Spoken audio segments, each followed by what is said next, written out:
at UL to talk to us as part of the Critical Perspectives on Youth, Community and Social Regeneration seminar series. Professor Adamson was previously here in June 2010 to present a keynote address at the Education as a Catalyst for Regeneration conference. Following a PhD in political sociology, Dave's early sociological interests evolved into a more practice-based focus on social policy. In particular, the rise of poverty in the 1990s focused his attention on patterns of social exclusion in South Wales and the response of community-based regeneration agencies. Working in this field, Dave had 3 periods as an advisor to the Welsh Assembly Government on issues of regeneration. He has previously been a member of the Joseph Grant Neighbourhood Programme Advisory Group, as well as holding a chair in Community and Social Policy, and being director of the Programme for Community Regeneration at the University of Glamorgan. He is on record as saying that some of the most enjoyable work that he has completed has been undertaken in partnership with disadvantaged communities throughout South Wales, working alongside community members to complete extensive social audits of their issues. And he's used this experience to ensure that his other work with public sector agencies and local and central government has been informed by views derived from the community experience of contemporary poverty. In 2009, Professor Adamson was awarded the OBE for his contribution to regeneration in Wales. And today Dave is going to talk about how raising educational attainment and skills levels are a major part of the regeneration process, but that this process is subject to difficult challenges. He will speak about how conventional policy has provided widening access approaches based upon a barriers model centred on issues of access to institutions, childcare, financial support and transport. Yet tellingly, his presentation will suggest that educational attainment does not figure in the possible self-constructions of those living within our poor communities, and that this also needs to be taken into consideration. Dave? Thank you very much.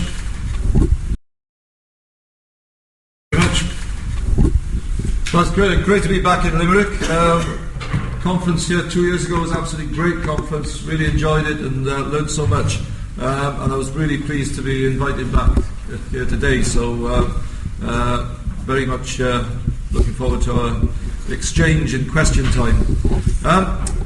Just to elaborate a little, some of that I'd forgotten, I think. But I'm currently seconded from the university to run something called the Centre for Regeneration Excellence Wales.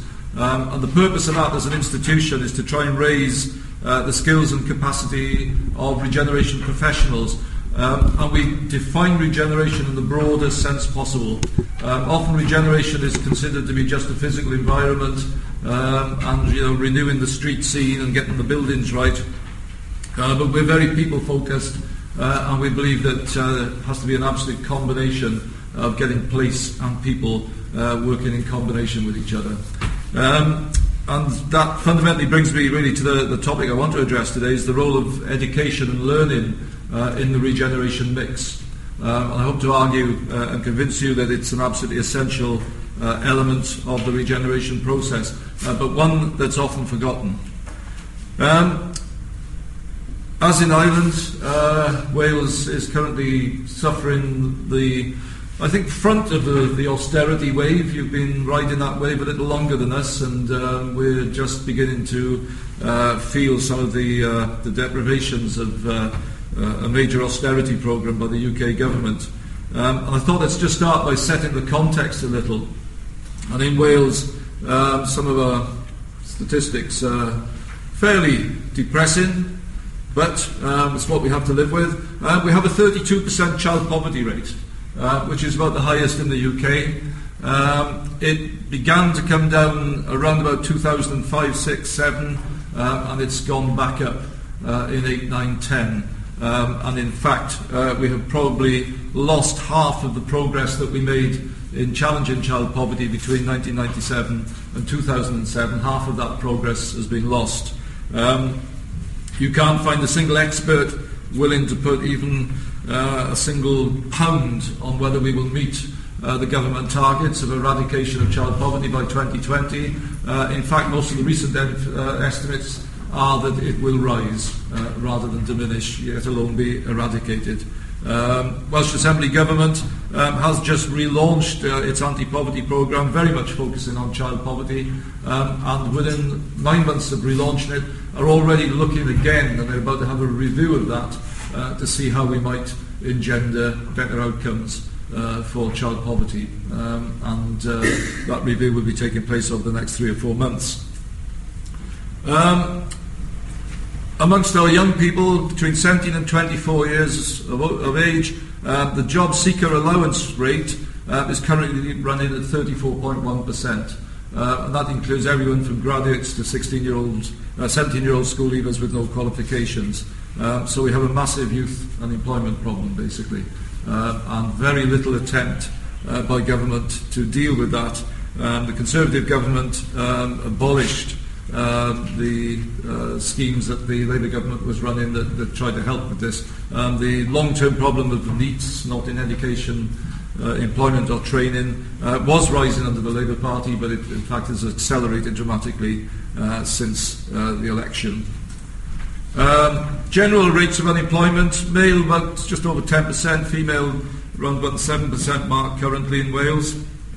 But there is an incredibly complex spatial distribution of that, and we have some key social housing estates where the economic inactivity rate, if you wanted to look at it in great detail and combine all the reasons for people not working, would be between 50 and 70%. So a massive concentration of people not in work, and new government focus on reducing the numbers on incapacity benefit. We have the highest rate of incapacity benefit in Wales of all the UK administrations. We have an austerity programme. We're new into it in many ways. I saw a presentation by one of the leading UK economists last week, current advisor to the government, and his view is that we have 85% of the austerity programme yet to hit us. And yet the impacts are already there at street level, and I'm having conversations with people who are seeing their incomes reduced. So for example, on job seekers allowance from £79 a week, losing 18 of that as a result of some of the benefit reforms. And as the young woman who told me that said, 18 quid might not be much to you, but it's nearly a third of my income. So you can appreciate the impact of that kind of austerity programme, and I know you've already felt that cold wind here. And the wider welfare reform, it's too early really to assess the impact on poverty. There are a couple of reports beginning to emerge. One literally dropped into my email box last night, too late for me to even kind of assimilate and comment on for today, but suggesting that in Wales 17,000 people would disappear from the benefit system. And that report is unable to say where exactly they will go, but it would estimate that a lot of those will end up back as family dependents and supported by charities, etc. So overall, a very depressing scenario. I will get much more optimistic towards the end, I promise you. I don't want to send you all away in a mood of gloom. But that's what we're contending with. And the difficult thing, I think, for us is that this is overlaid in many of our communities on a context where recovery from the 1980s recession had not even begun, where we had 3 generations locked into patterns of behaviour that were set in place in the 1980s. And very good evidence from Joseph Browntree that if you overlay the current recession on those post-industrial communities that never quite came out of the 1980s recession, you have a very difficult mix of social conditions to contend with. Can you hear me right over there in the corner? Are you okay? Can, yeah. Yeah, okay, great. We've got a lovely word in Welsh called cwtch, which is everybody gets together in a nice little huddle. So if you want to come and cwtch up in this corner here, please feel free to move. But you can hear me okay, yeah? Okay, great. Yeah? Okay, great. So that's the kind of the broad context. Some of the work I've done has identified what I call a triangle of poverty. So if you start with the basic income poverty that characterises many communities in South Wales particularly, you then get a configuration around that of poor outcomes in housing, health and education. and it becomes a self-compounding, multi-dimensional pattern of poverty. I want to deal with one corner of that triangle today, and that's the education corner. But I wouldn't want to underestimate the impact of housing and health within the general regeneration programme. A lot of work I do in my current organisation is with housing agencies. I regularly get tours of estates that, quite frankly, I can only describe as a national shame, that we have people living in such horrendous physical fabric and surroundings in what is supposed to be one of the wealthiest countries in the world. So housing absolutely critical. We also have some appalling health statistics. We have a 9-year life expectancy gap between the best performing county and the worst performing county. So your life expectancy would be 9 years less if you live in Merthyr Tydfil, which is an old iron industry town, or if you live in the rural communities of Ceredigion.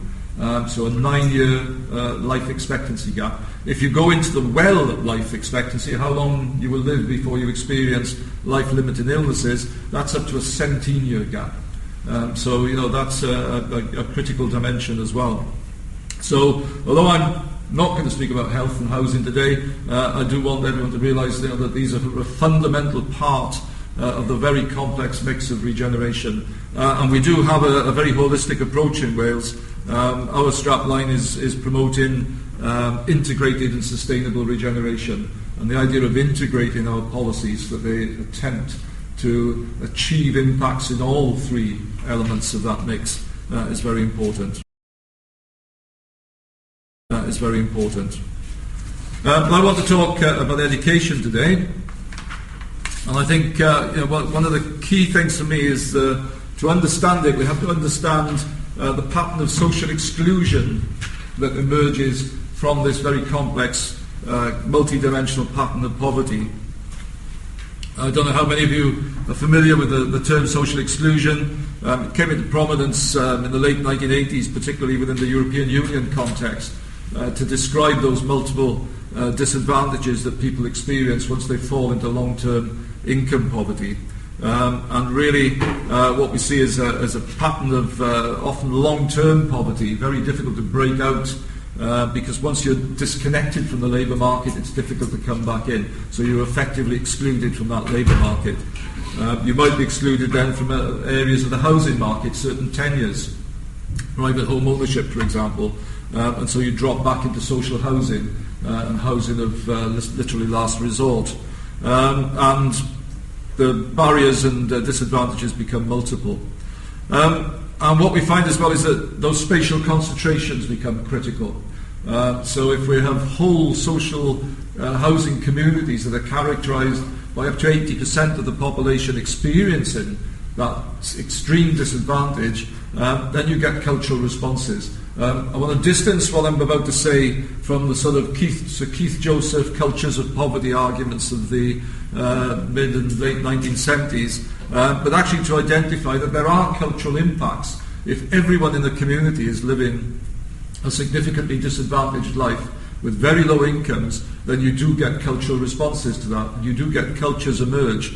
I think if I could characterise the culture in South Wales, it has become one of acceptance, that life is poor, that it doesn't matter, I can get by, I accept this, I resign myself to it, and ultimately it becomes the norm.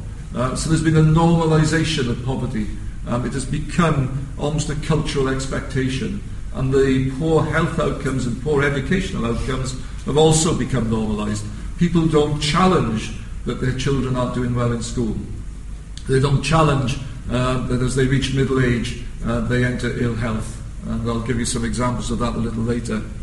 So that long-term disadvantage does have a huge impact on people's aspiration in all aspects of their life, whether it's an expectation to have a nice house, decent job, good income, good education, good health. The aspirations slowly fall downwards, and people generally become accepting of a very poor standard and quality of life. And I would describe that as a culture of poverty. Poverty produces that culture. It is not the natural culture of those people. I often meet in my work people who say, well, people just accept this. It's apathy.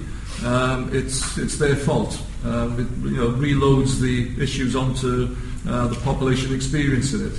And I would argue that actually it's a realistic adjustment to the actual reality of social existence.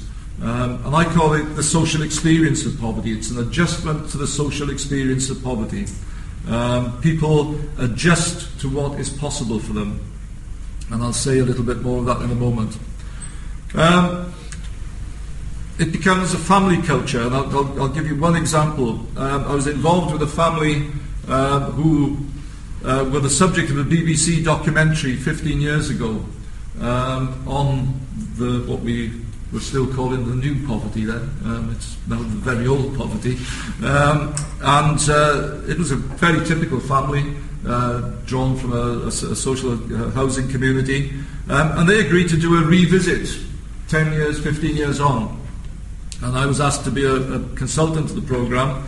And having satisfied myself it wasn't going to be the usual sensationalist nonsense that we see spoken about our poor communities, I became involved and spent quite a bit of time with the family, trying to experience and understand what their existence was. Two things struck me as really indicating what the culture of that family had become.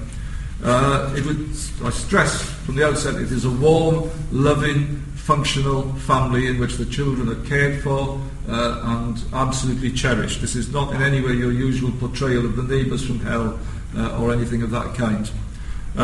This family, we looked at 3 generations. In terms of the health aspiration, one of the older daughters was approaching 45. And as part of the programme we had a health screening done, and she was told that she was pre-diabetic and that if she didn't lose a bit of weight, cut alcohol consumption, etc., she would be diabetic in a year. And talking to her father, the grandfather figure in the family, his line to me was, well, she's 45, but she would be, wouldn't she? It was almost a cultural expectation that by the time you reached middle age, you would experience a significant health challenge. The second one, and one more relevant for today perhaps, is of her daughter, the granddaughter of the father, had left school with 8 GCSEs at A to C grade. GCSEs are our first level school qualification. That's not a bad little package. You can do things with that. She could certainly get into further education college and could have done a number of courses. And with her subject profile could have certainly done things like social care, youth work, etc., etc. And when she left school 2 years previously, it never worked. When I said to the mother, she's got a good little set of qualifications there, it would be really good, she could get to Aberdare College. And her mother said, that's not possible. I said, well, why not? She said, well, she'd have to go to Aberdare every day. Aberdare was 2.5 miles from where she lived. The social boundaries of that family were the estate. They did not operate in any single role outside of that estate. Their social horizon was limited to the boundary road of that estate. And now that's quite difficult to imagine. That community is about 18 miles from Cardiff. If you walk a mile, you can pick up a rail link.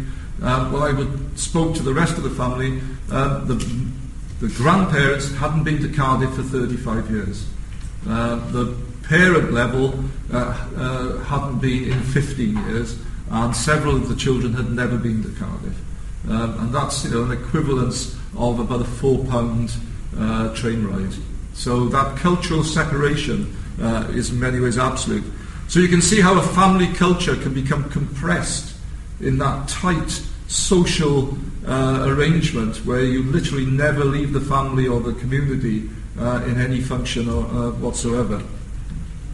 And that leads to community cultures that become reinforcing of those family cultures. And as I said, this is a warm, loving family. Within a minute of being in there, you had a cup of tea in front of you. They were a pleasure to be with. but they had no cultural horizon. They were limited by the environment, the immediate environment in which they lived.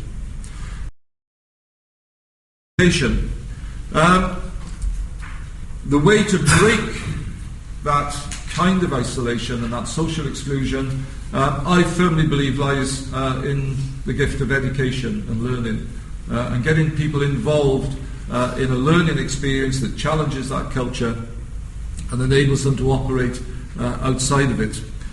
Regrettably, in Wales, we have long-term educational underperformance.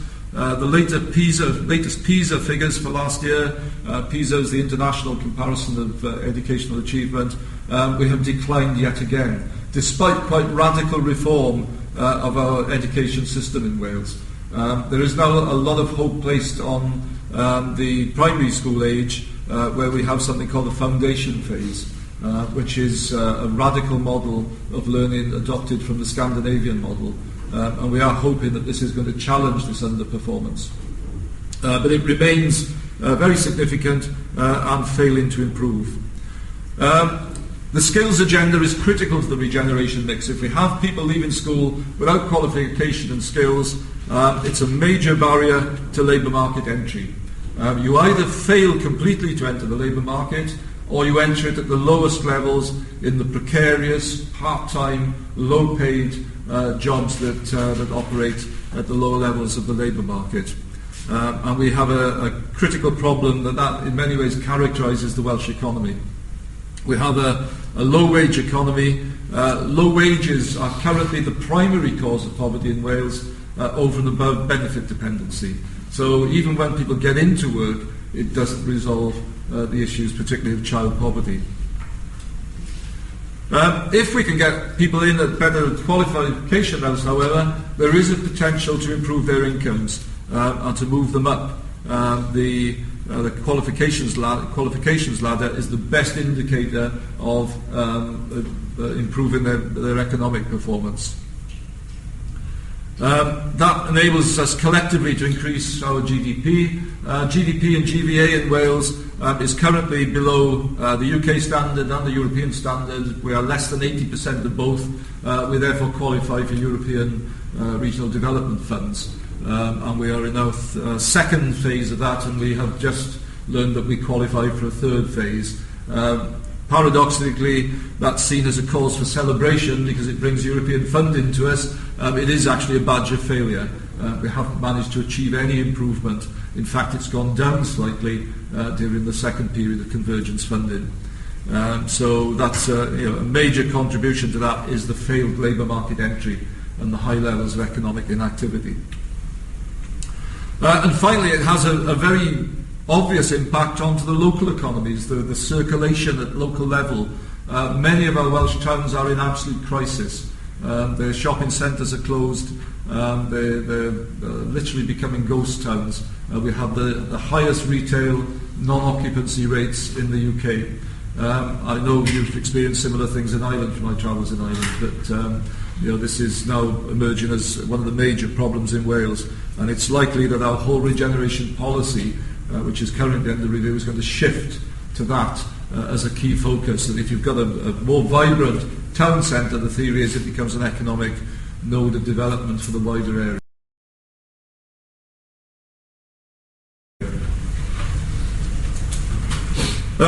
Okay, how do we tackle that kind of educational underachievement and disengagement? Well, the conventional approach has been one that looks at barriers. There are, in theory, barriers, social, economic, some cultural, to people moving, particularly into higher education. And higher education is the ultimate goal, of course, to try and get a more prosperous and qualified workforce. And the barriers perspective is very much based around the choice model. People choose not to go into further and higher education. They make choices early on that prevent them going later, but it's always seen as a choice model that somehow our most disadvantaged populations choose not to engage with education. The solution is often a widening access approach. Glamorgan University, where I worked, was very good at this. We had a superb widening access programme. We had foundation degrees. We had a complete network of learning centres out into our hinterland where you could take up taster courses and you could progress up a learning ladder from literally a 3-day non-accredited course right up to a degree. And relatively successful, but I would argue it's skimming off the top of those people who wanted to engage but had experienced some barriers. Maybe early pregnancy and teenage and then coming back a little bit later, or maybe difficult family circumstances that didn't allow you to get into education. So those who were out there and eager were skimmed off in this process. So the widening access approach, working with FE colleges, getting people in, giving them an access program and an access qualification that we recognised as entry level, was successful to an extent, but not successful at reaching into those socially excluded populations, not successful of getting down. I don't know if you've used this term in Ireland. We've got this horrible term called the difficult to reach. We talk about difficult to reach populations. I like to reverse that and talk about difficult to access services, because for some populations the services are impossible to access. I'll come to that in a bit more in a moment. But our widening access programme, relatively successful at pulling people in, but I would argue not of diving down to the deeply excluded, the people who most need to benefit from engaging with education. So we did things like tackle affordability, fee reductions, scholarships, bursaries, a whole range of things that could get you in if you're on a low income. We tackled the obvious issues of access through the FE colleges, so providing routes to higher education. My Vice-Chancellor back in the mid-90s was Sir Adrian Webb, and he talked about portalism, fear of the gate. People were afraid to come through a university gate. That was the major barrier to access. So you front-load your provision out into the community and out into FE colleges so that people slowly learn to walk through that gate, and by the time they get to university they have the confidence. And some of it worked.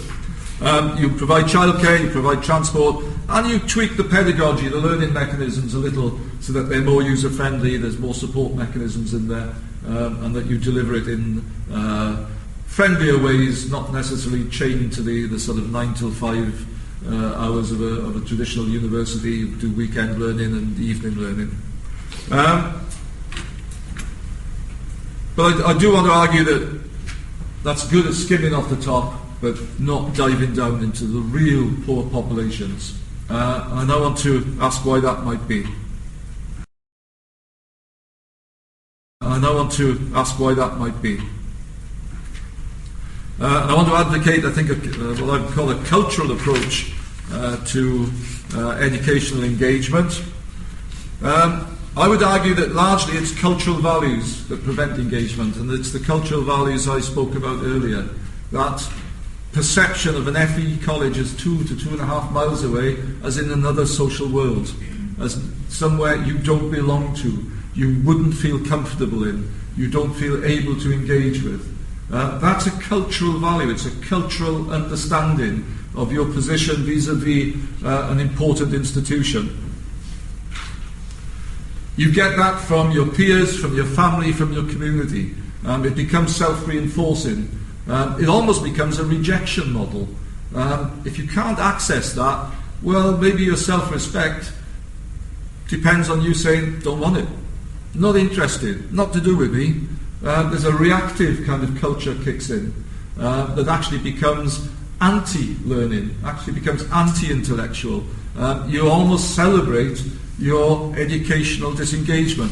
It becomes a badge of who you are. That is a fundamentally different model to someone not making a choice to go into education. It becomes part of your identity, becomes part of who you are. We're talking then about pre-choice behaviours. Before people arrive at a choice mechanism, they have adopted an attitude that literally shuts the door on certain choices. They're not even up for consideration. They're not on the agenda. We've done a little bit of work on this myself. I'm a sociologist, and working with psychologists is a bit like kind of sleeping with the enemy, psychologists, that's all about behaviour stuff, these are social processes. Well, we found it very fruitful to have conversations with psychologists, and we have used a concept in psychology called the possible self. And this is really what we construct for ourselves as we emerge into adulthood. We construct for ourselves images of what we might do in the future, of what we're capable of what's possible for us. And if you live in an incredibly restrained environment, you develop an incredibly restrained sense of possible self.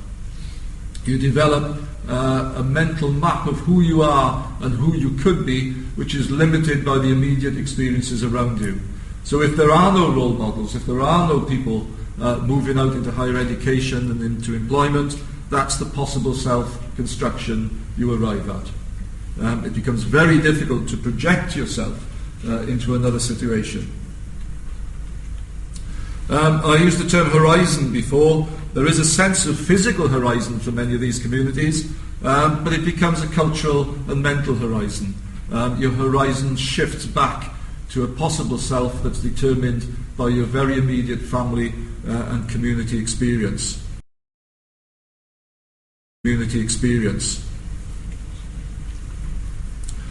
I'm going to pull now on two pieces of research just to illustrate how that happens in practice. We did a piece of research on people not in education, employment or training about a year ago. We're still writing this up. It should be published within about the next 2 months, I would hope. It was a client-based piece of research, so we're currently negotiating our publication rights on the material. What we found amongst young people, and we interviewed people all over Wales, rural communities, urban communities. We also have what we call valleys urban communities in South Wales. These are in our ex-coalfield communities. They're long ribbon developments, literally almost a single row of houses that weaves its way up a valley for 20 miles or more.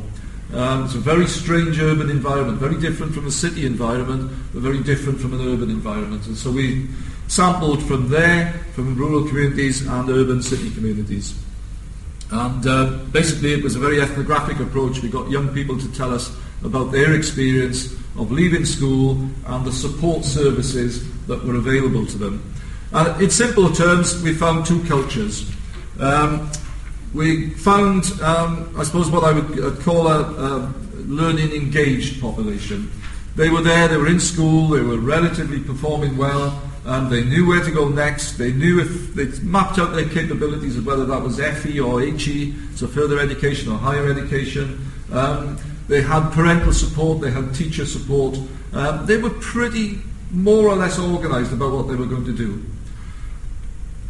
And then there was a learning disengaged. These were people who from the age of 13 were truant in, were very chaotic in their response to school, had very little, if any, parental support, and were leaving school effectively without any map of where they could go. They had no cultural concept of a planned entry into adulthood, of a sense of agency, literally like leaves blowing on the wind, where their actions didn't seem to have any impact on what happened to them in their minds.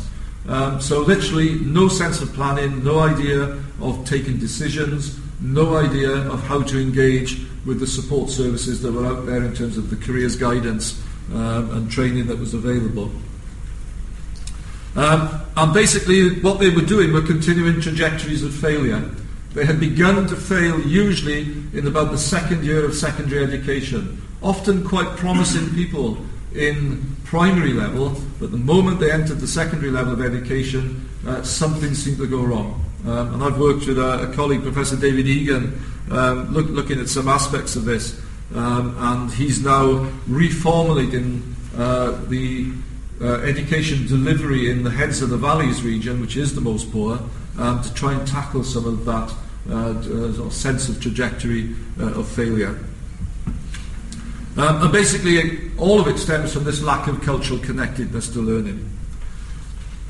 Those in that very negative context expressed absolutely no hopes of finding work. They literally had no ambition to find work. They felt there was a wall in front of them that they couldn't climb over, and had just accepted that they were going to be like their father and their grandfather, who many of those who had been made redundant in the 1980s and had never worked. They just accepted that that was coming their way. One or two, very, very small percentages said, I'm not going to be my dad. I'm not going to sit on the sofa watching daytime telly.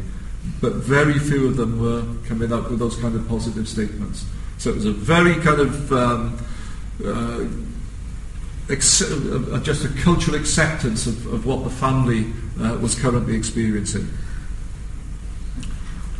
And fundamentally, there was a lack of family support. Now, that sounds like a negative thing to say, but there was actually an inability of the families to support them. It wasn't a deliberate, we don't care what happens to our children.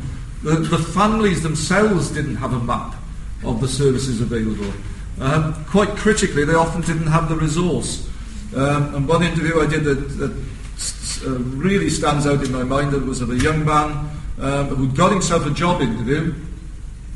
It wasn't somewhere he could get by bus.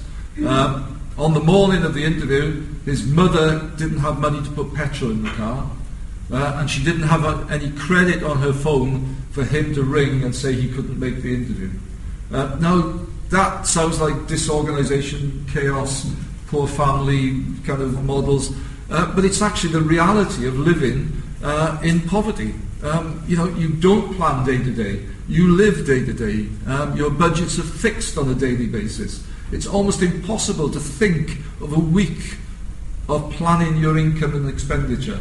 And so they probably realised on the morning that you can't get there. I haven't got petrol, and by the way, I haven't got any credit on my phone.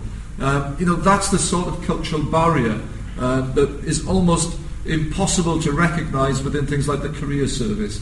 So, when that young lad reported back to the career service, well, I didn't go for interview, you can imagine the reception he got to that simple disclosure. And by the way, didn't feel able to tell the reasons why, because of the stigma of not being able to do that.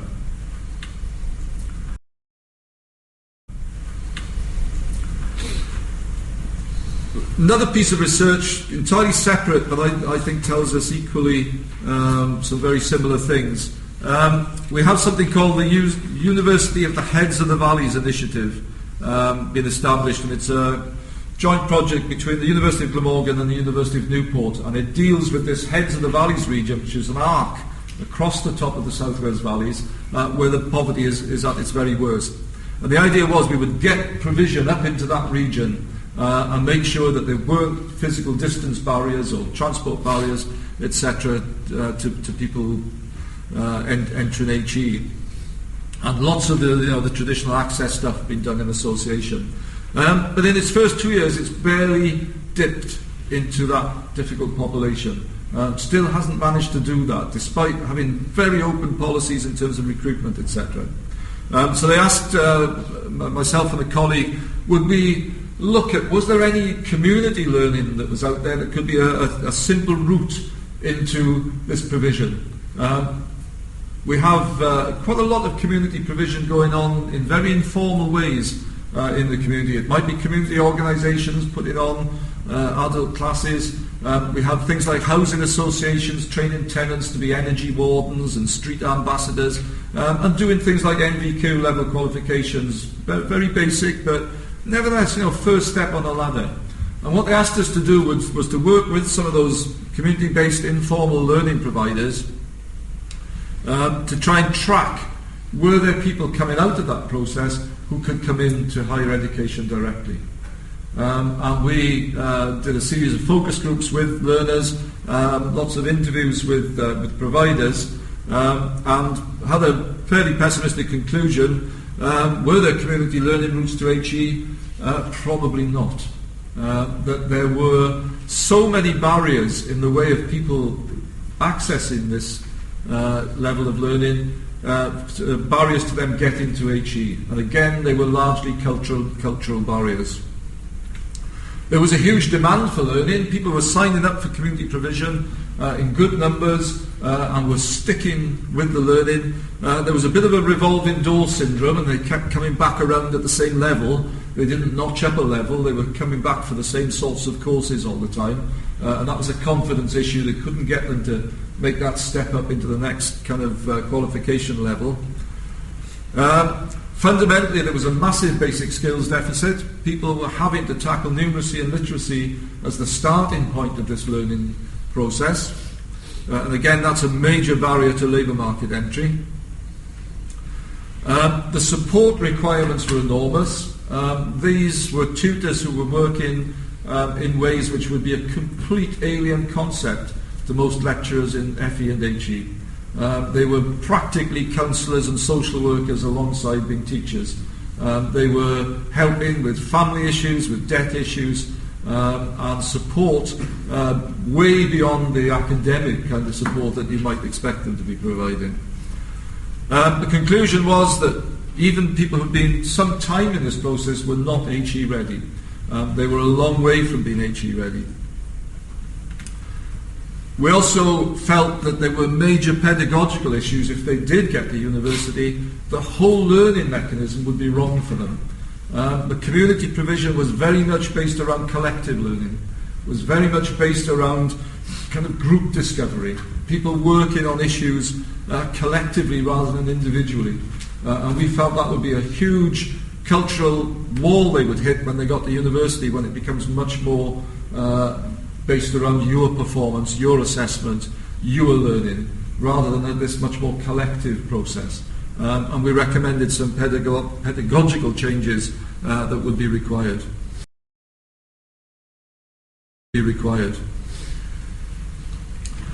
Okay, massive problems. Are there any solutions? I think the first one has to be cultural challenge, and I think that is best done by community organisations. We have, fortunately, many in South Wales who work very actively in communities to provide children and young people, particularly, with alternative experiences. It's a kind of experiential challenge. You break that pattern of experience and limited horizon. Role of art, sports and music has come to the fore absolutely critically as engaging young people in projects and programmes which get them out of that limited experience. And again, I did some research for the Arts Council in Wales 4 years ago now that looked at the kind of provision, and we were talking to young people who had progressed into employment largely on the basis of generic skills they picked up in things like video projects and DJing projects and cultural projects of various kinds. And we were able to establish that there was a very clear role for breaking some of that limited experience of our poorer communities. So we have to see in this context that education is a social change agent and has to be a part of a social change process. And very much involved in that, I think, are strong partnerships between schools and community groups. We have community groups now providing our pupil referral services for pupils excluded from school, rather than putting them in the kind of sin bin institutions that we used up until 4 or 5 years ago. We're now actually using partnerships with community groups to provide them with very different learning experiences.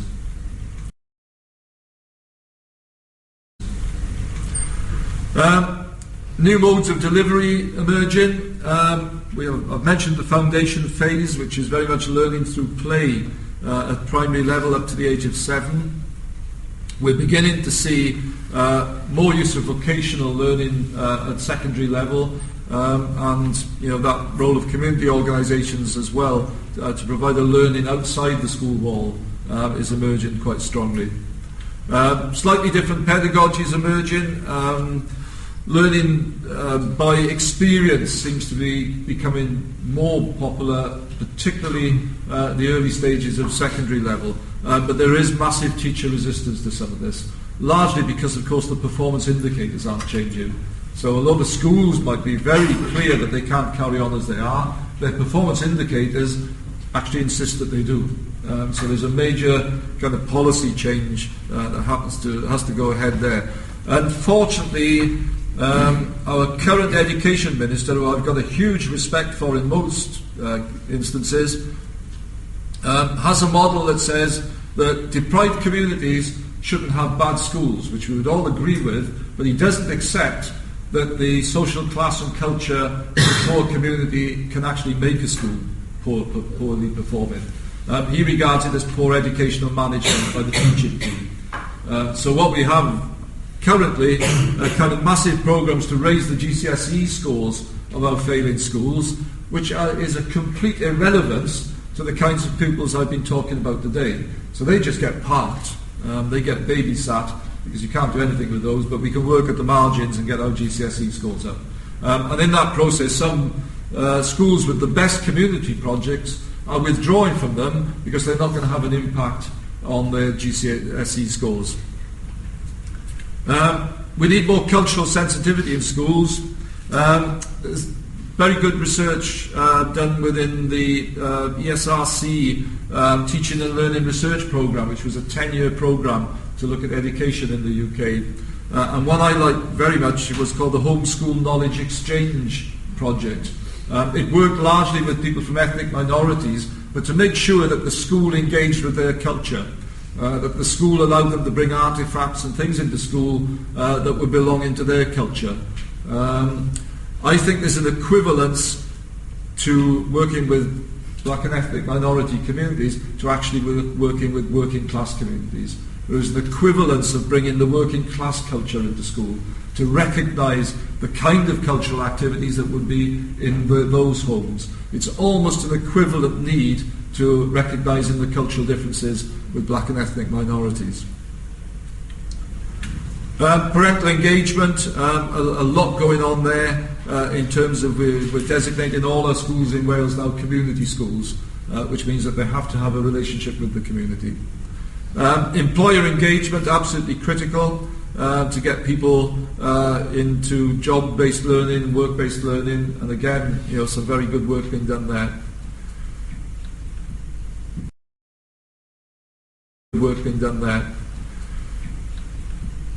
The major challenges is that we are replaying the 1980s recession and its impacts, the new recession overlaying on top of those and posing a massive challenge.